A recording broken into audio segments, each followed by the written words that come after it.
Olá, eu sou a Vivi De Gaspari e eu quero apresentar para você a bolsa Eirene. Olha só que linda e super diferente que é a bolsa Eirene. Ela é uma bolsa transversal, mas que também pode ser usada no ombro, porque ela tem essa alça que é regulável, então a gente consegue deixar a alça mais longa ou mais curtinha. Ela é uma bolsa pequena, mas não tão pequena assim, cabe bastante coisa.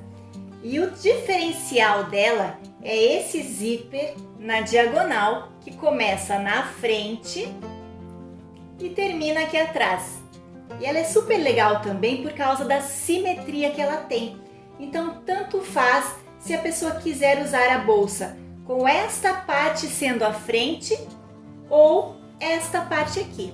Ela fica linda das duas formas.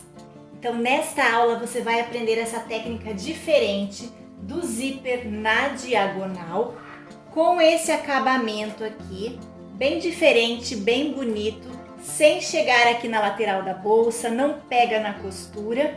E olha só que efeito lindo que dá na peça. E além disso, esse zíper proporciona uma abertura bem mais ampla para a bolsa. Nessa aula você vai aprender todas as técnicas que envolvem a confecção da bolsa, desde a estruturação, o matelassé, o bolso embutido clássico. E este bolso você pode aplicar, se você quiser, tanto atrás como na frente. Pode ter dois bolsos na parte de fora, vai ficar lindo também.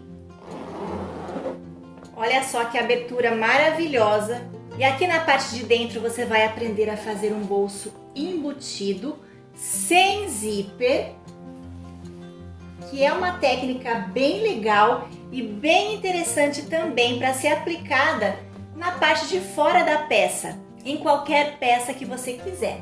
Inclusive, nesta aula do bolso tem dicas de como valorizar a sua peça utilizando contraste entre estampas.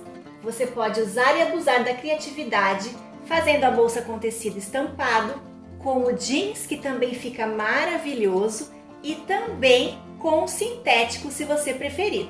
Ela não é uma peça que agrega muitas camadas, então você consegue fazer também em máquina doméstica.